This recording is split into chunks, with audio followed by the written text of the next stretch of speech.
Hey y'all, welcome to another episode of Period Sis. I am your host, Mandy B. This show is brought to you by none other than the official box owner. And y'all know we come here every week telling tales of womanhood.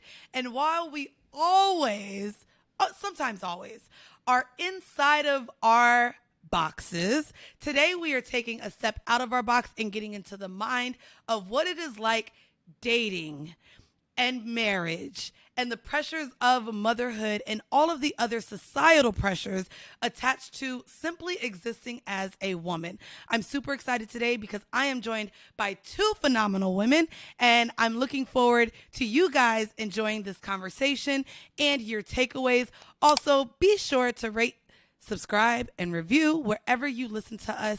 And make sure to follow us on all of our social media platforms at OBoxOwner on Twitter for the conversation and at OfficialBoxOwner on Instagram. Guys, let's get right into it. It's another conversation, another tale of womanhood for women by women. Hello, ladies. Thank you so much for joining me today. Hi, thank you. Thank you Of for having us. Of course, guys, we are joined today by Elly and Thati, the hosts of the Girlfriend's Guide podcast, and we are here to really dig deep into pretty much womanhood, as I always say on this podcast.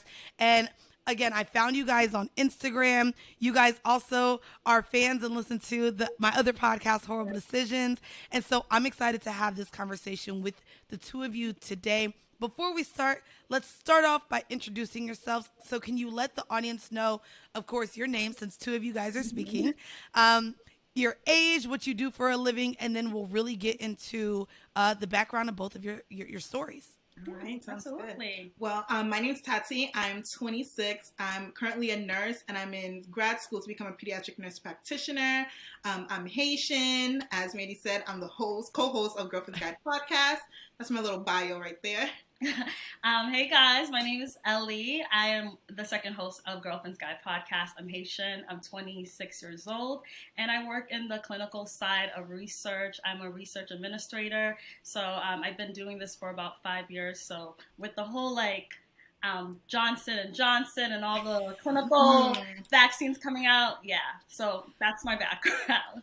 What I love too is literally the clear distinction that both of you women are modern day women. And I say that because you're career women. You're driven. I'm sure you have your own goals outside of just being a housewife or being a mother, which I think definitely comes into play now as millennials and Gen Z arises into the fields. I guess let's dig into a little bit of your background and story. Are both of you guys raised in two-parent households? Do you have a lot of siblings? And also, was marriage something that was very visible to you guys growing up amongst your families? So for me, I was raised in a two-parent household, but when I was 15, my parents were separated. They weren't married, so I never grew up seeing a married couple, but everyone else in my family was, all the kids I was around was. So I kind of always felt different because I always thought marriage was that norm. So it's like, if my parents weren't married, oh my God, am I not normal? But it was never shoved down my throat by necessarily my parents because they weren't married, but kind of everyone else. And I kind of wanted to prove them wrong. I'm going to get married even though my parents weren't married, type of thing.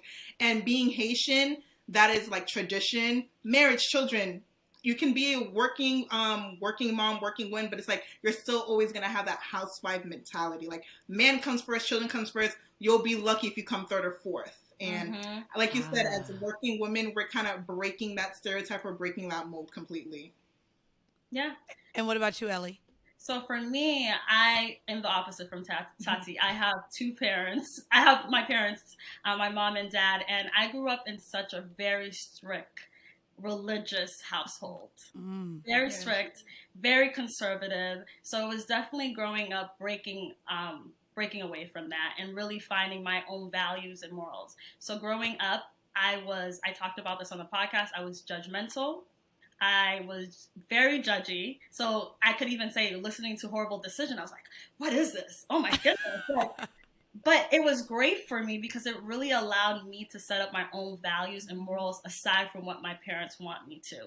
And it's this idea and pressure for us as young women of you need to be married at 24. My mom got married at 22. So it's just like, Oh, for her wow. right now, it's like, why aren't you so serious and focused about finding a husband? You're supposed to be doing that right now. And I'm just more of like, my focus was career. I want to build myself up. I want to build my business up. And then if my husband come along, then Great. we're getting married. But I want to enjoy. I want to date. I want to experience, have funny stories to tell in my 20s that I experienced. But so for them, we don't have the same mindset. And it's really breaking away from that of like, especially Haitian culture, your husband comes first. So when you could be working 9 to 5, you get home, you better cook a meal for him. It better be a hot meal too. You better have sex with him, even You better if you're have tired sex and you with don't him. want to. And it's just like, we're trying to break away from that norm. That's not happening. I need a man.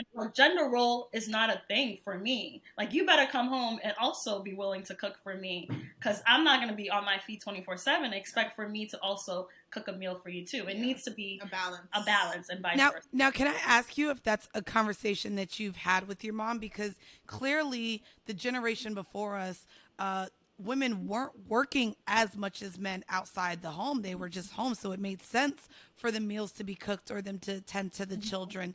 But now we're working the same amount of hours as a lot of our male counterparts, and then still having to come home and do what those gender roles look like. So have you had those conversations with your mom? And you know, it's very visible that we're not living in the same type of society as maybe what it looked like when she grew up. What are those conversations like with her? For me, when I have those conversations with her, it's just like, she looks at me like, it's going to be hard for you to probably keep a man, or like, your man's going to have a hard time, or like. Oh, wait, she blames you? She blames me. Yeah. Like, they blame us. My mom looks at me like, the way I be talking about guys, like double standards and gender roles. She's like, I pray for your husband because I don't know. All the time. God better give you a good husband, because that's not going to slide. Yeah. He might even step out or like try to find another girl because a woman is supposed to cater to her man. As if men don't still step out when you cook hot meals and cater to them. But then, honestly, in our culture, they step out. Okay. Like, it's like, obviously. I'm half Jamaican. So, the Caribbean culture with men is that way. Yeah. Exactly. Like, it's your obligation as a woman. It is your obligation to cook, iron, do all the housework. Let him step out. And you be in peace.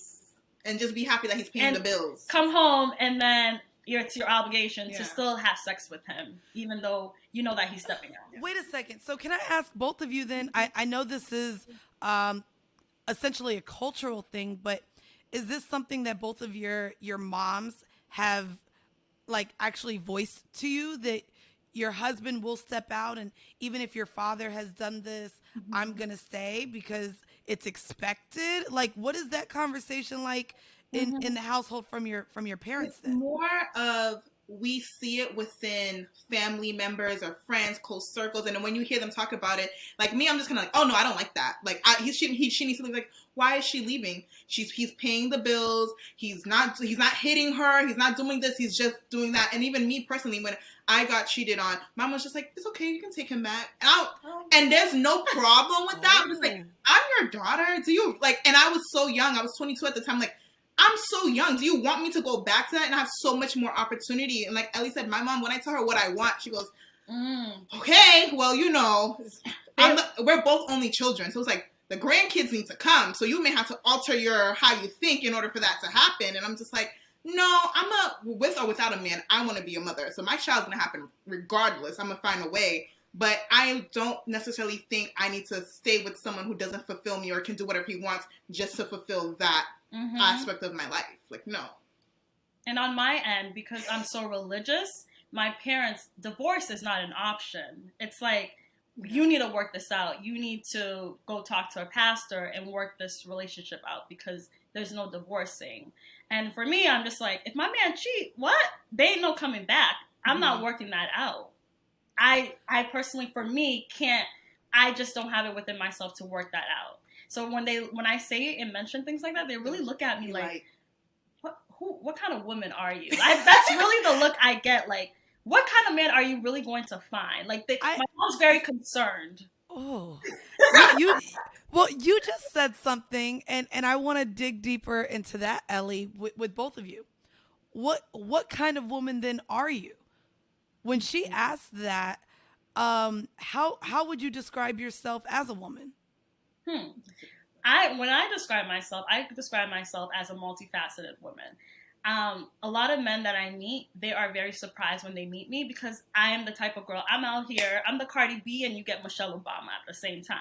So okay. I'm like shaking it at the day parties, but at the same time, I'm very like, I'm very spiritual. Like you'll see me at a day party one day, like, hey, what up? Mm-hmm. And then I'm here and the next day, yeah, girl, I just finished praying. I did a whole 4 days.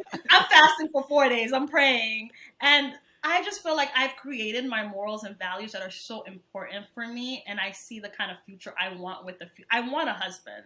I do see the okay, we're going to talk about that. I'm curious to know that aspect and exactly what you want, but we'll save that.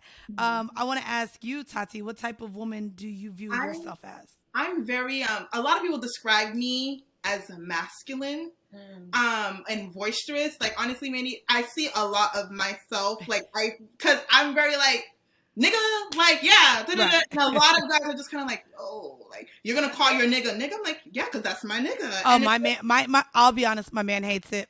Yeah, and I'm just he hates it. He's like, I hate that you call me your nigga, cause no. Exactly. And I'm like, it's really just my man, my boyfriend. Like, come on. Like, you're my friend. Like, we're like boyfriend, girlfriend. And like, a lot of people tell me, you're not gonna be submissive. You're like, they take, okay, so if your man tells you not to wear that, are you just gonna wear it? I'm like, no. First of all, no one's gonna tell me. We're not in a competition. Right. So I'm the type of woman that I'm going to always be myself. And because I'm going to be myself, a lot of people have told me you're going to have a hard time finding someone to deal with you because I'm difficult because I have a voice. So both of y'all have said, like, have actually said kind of the same thing. And it's crazy because as women, the idea that we potentially have to change who we are to be dealt with by men or chosen by a man is quite ridiculous. However, before we get into the topic of marriage, I do want to ask you guys, because essentially we're talking about submission, we're talking about being chosen, we're talking about being dealt with. Would you guys ever propose to a man? Never. Okay. You see my eyelashes? Never. I'd rather take one and try to mop the ocean, girl. I will not do it. I will not normalize this me getting on my knee to open a ring box for a man. Never. Okay. Same. So then let's get into marriage then. Do you both want to be married? Yes. Now, this is where I want to ask Elly, let's start with you. I'm curious then, having the views of what it entails to be a wife from not only your culture, but your own experience with your mother. What do you seek in a husband, and why do you essentially want marriage? Yeah, absolutely. My parents are my ideal of what a marriage is, and they have set an amazing example. Even though you just said you also don't want to be cheated on, but you know your mama was okay with the cheating. She has never said she was okay, but my dad has been a very faithful man. So I get with it within the culture. Not necessarily experiencing it. Yeah. Okay. So my dad has never stepped out or anything like that. But when I talk about certain people that have been cheated on, she looked like she should take him back kind of situation. Okay. So for me, I just want, when I see the future I see for myself, I see a man that will add on to it. I'm not going to change for myself. I plan on building myself. I plan on being a very successful woman. So I just need a man that will also add on to that. And a man that's just respectful and loyal. It's really not much to ask for. But nowadays, society is making it like, oh, I have to stay faithful. I practice monogamy. So it's just like, I have to be monogamous. So I do see a man that really adds on to the type of future I'm trying to have. A man that's just simply going to stay loyal to me. It's really not much to ask for, like I said. And that is... You don't think so? apparently that's the most to ask for. That's the most crazy. Because that's what's crazy I always said what I'm looking for a man is what I also bring to the table. Mm-hmm. I'm not going to ask for a man who's going to be monogamous, and I'm not trying to stay faithful and not be monogamous. Right. So I really think it's simple, but to be honest with you, I really find it hard to date nowadays because what I've asked for, no other man can also bring that to the table. Yeah, I think that's the biggest issue with dating now. Mm-hmm. And for me, when I see my future and I see my husband, my biggest thing is I need a man who's secure. Because already I'm very boisterous, I'm loud, I say this, I say that, and I plan on going far in life, career-wise, nursing-wise, podcast-wise, and I see in this generation, a lot of these men are very insecure, and a lot of these men are going to try to bring you down because they can't amount, and I refuse to settle. Like, you don't necessarily have to have a podcast, you don't have to be a Fortune 500 CEO, no, but you need to be secure in yourself to know that I'm going to make these moves. And if you're going to be along, don't bring me down. Don't project your inability to match up onto me. So I just feel like also we're always told like what you're asking for is too much, even just when it comes to a job. That's too much. That a job is too much. Or to be honest, even the type of job, like there's no disrespect to any man who's working, but at the same time, I have built myself and with the help of my parents to a certain level.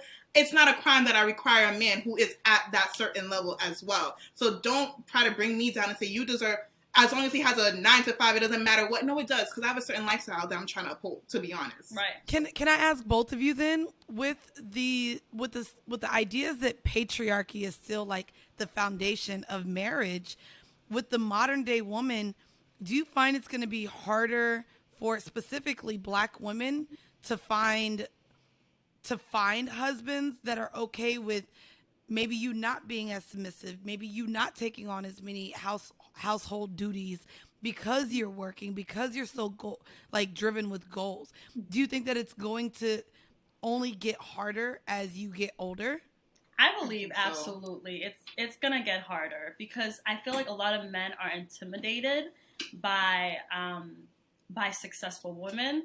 For a while, I have my master's in public health, and for a while, I never spoke about my success to men because their reaction was different. Every time I told them, like, I'm this. Tell me, what was the reaction? What do you mean? It's like more of like, oh, so you're like, I don't. It was just not as positive. A backwards compliment. More a backwards compliment and more. Wait, really? Yes. Yeah, because they're like, oh my god, that's good, but it's like not coming from you like, oh, okay, so now I gotta level up. Yeah, you do. You should have been already. Right. But yeah, so you felt there was a condescending tone to even. There's a jealousy. Men are very jealous. There's a jealousy. So for a while, like my podcast, Thati knows this about me. I was not talking highly of myself. I was just like, yeah, I have a podcast. Yeah, I have my master's degree, or I do this. Yeah. But instead, I feel like women, we don't have to lower ourselves and talk down on ourselves just because we don't want men to be intimidated with us. Yeah. But instead, we should do speak highly of ourselves and do speak proudly of ourselves for being successful. And especially in the society that we are now, we have to, because Black women are the most successful, educated women. You are so successful, Mandy. Yeah. You have many podcasts, and whatever men might come in your way might feel intimidated. Oh, she's so successful. It's just not the right guy for you. And you're probably going to find a man that will add on to that value and will add on to all your success. And another thing is, I feel like in society today, there's like a liberation going on with women. We're just kind of like, fuck that. Like, no, I'm going to work. I'm going to do this. I'm going to have sex and not be shamed for it. I'm going to do all that. And the men are stagnant. Their minds, they're not elevating mentally to understand that this is the new wave of women that are coming towards you. Are you ready or not? And they're not. And because of that, when you have one person going up and you have another team staying stagnant, there's going to be a discord. Like, there's not going to be a match. It's very rare that you're going to find a man who has a woman who, okay, you know what? She's open sexually. She has a career. She's doing this. She's doing that. And I'm okay with that. Men, I feel like, are very somewhat one-dimensional. They can't handle a lot at the same time. They can't be multiple people versus women. I feel like we were raised and we were ingrained to be able to do everything for everyone else. And now we're stepping into that same mindset, but for ourselves. We have different aspects. So here's the thing. Both of you ladies sound as though you won't settle. Yeah. You won't date below what your standards are. And so what do you say to the people that may listen and be like, oh, they're probably never going to get a husband then. They're probably never going to get a man. They're probably going to get old and have a cat. Because that's the thing that I'm seeing as the response for where we are as being liberated, successful women, sexually liberated as well. Mm-hmm. People feel as though because we're not trying to meet the men at that one dimension, that we're just probably going to be single for the rest of our lives. What do you say to the people that view us in that light or think that way? I just say I'd rather be successful in life and be stuck with a man that is just going to bring me down. But then they say, wait, is that degree going to keep you warm at night? I'm literally saying the things that I know people say to women. Do we really have to be married? Do we really have to be completely married to be happy? I've seen very successful celebrity women, Tracy Ellis Ross. She has explained how she's so successful in her business, but people continue to not see her successful because one, she's not married and doesn't have kids. I've always said, I am about to be 27 years old, and I've expressed to Thati, I am thinking of freezing my eggs because it is important. I want to have kids. I'm having kids. Okay. Now, if it's not a man that's going to give me kids, I'm going to raise a kid by myself. Yeah. I'm willing to do that. Oh wow, that's a huge thing that is also happening now.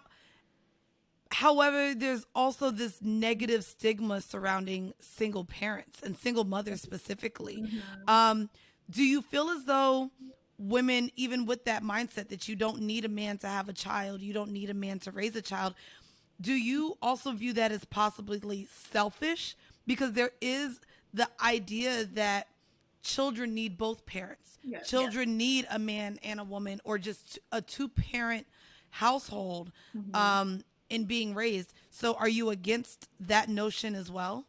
I feel like personally, because I was with, like I said, my parents were together, then they were separated. So I've had two-parent household. I've had me and my mom, and then me and my stepdad and my mom. I feel like I get it, and I completely understand. It's like, you need two parents, you need this and that. But at the same time, I feel like it's unfair for the women to be like, settle with someone you don't want to be, have a kid, raise them in a household that will never truly be as loving, as positive as it needs to be because you're settling, and it's going to show regardless. Kids pick up on everything. It's going to show regardless. Versus me making the conscious decision as a woman who can financially, emotionally love and take care of their kid to bring up a kid into a single parent household, but say, hey, I chose to do this because I wanted you. I love you. This is normal. It's okay. You don't have to necessarily have two-parent household in order to be loved. Yes, it's going to bring up some situation like, mommy, like, why don't I have a dad? Or where's daddy? How did I come? But I feel like you'll explain it. They'll understand it. I see that I'd rather be in a single-parent household with someone who loves me than a two-parent household where it's like, I'm going to have to be in therapy because now I have mommy and daddy. Exactly. Like, no. We shouldn't have to choose. Unfortunately, it seems like that. But I'd rather choose the right decision for me and my child than just settle with someone who probably may be in and out of my child's life at that. I'm not putting my kid through that. No. So let me ask you something that I like to do before we get out of here is always leave off with a bit of advice. And I want both of you women to speak to the women in your positions, the successful woman, the woman who will put their career before a man. What advice do you have to give to someone who is currently being pressured, whether it be by religion or their family, to wed, to bear children, when really that's not what they want? What is the advice that you would give to those women? I always say at the end of the day, and this always sounds harsh, my parents, the way the order world, they're going to pass before me. These older family members, they're going to pass before. I'm going to live a bigger portion of my life without them than I am with them. So why am I going to make a permanent decision based on temporary relationships? It makes no sense. Not you calling them temporary relationships and that's your family. No, but in terms of like when they're gone and they pass away and I love them, I care for them, I'm going to be the one suffering in that marriage or suffering with the child I didn't want because of someone who thought that this was, and I didn't want to disappoint them. And it's kind of like, they're not even here anymore. And guess what? I'm stuck with this and I didn't want it. So it's like, you're at the end of the day, it's you, yourself. That's it. So you need to make the decisions that's based on you, because at the end of the day, when you're in that marriage, yeah, you're going to cry to your mom, cry to your aunt, but they're not living it. You are. Mm-hmm. And God forbid you have a child you didn't even want because you felt pressured.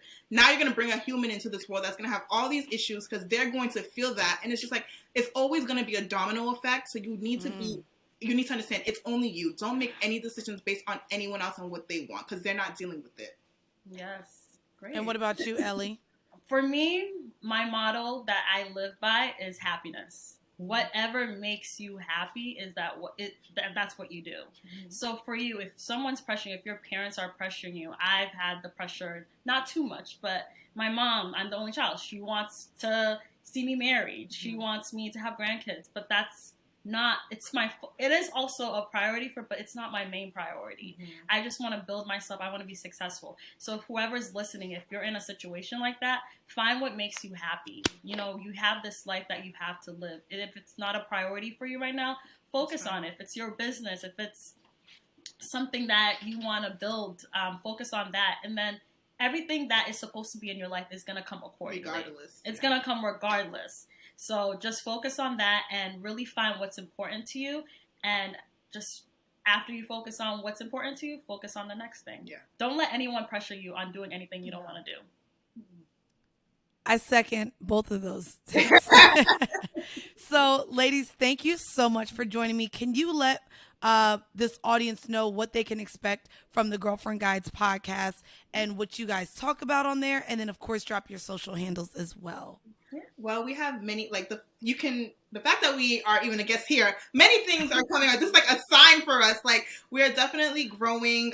We are only a new podcast, a year and a half out, but definitely growing. The fact that we're able to be here is a big milestone. We just got our studio. We just became an LLC. So like things are coming our way. We talk about a variety of things. The main thing that me and Elly wanted to focus on our podcast that everyday woman, like everyday modern millennial Black woman, you can relate to us. We talk about dating, we talk about health, we talk about sex, we talk about everything, racism. This is the things, like everything in your group chat basically is that you're gonna see on Girlfriend's Guide podcast. Yeah. That's what Thati and I wanted to do. We wanted to start this podcast because we wanted women to relate to us. We wanted them to hear what we're going through. Be like, yeah, you know, I go through that when it comes to dating. I go through that when it comes to men. You know, niggas ain't shit, whatever. Yeah. Yes. So we wanted them to really relate to us, and we wanted to be that podcast that if they're going through something, they could really listen and they can get advice and we can be helpful to them. Yeah, and you guys can find us at Girlfriend's Guide _podcast on Instagram. Our YouTube is Girlfriend's Guide Podcast. Yes. Anywhere you listen to podcasts. Yeah, and you can listen on any for audio and YouTube too. Awesome. Thank you guys so much for joining me. As always, guys, I am going to leave off with some stats and facts a little bit after this. Y'all know where to catch me. We are talking about the divorce rates of Black women after this. So stay tuned. And again, thank you guys so very much for joining me on this episode of Period Sis. Thank you. Thank you guys. Bye.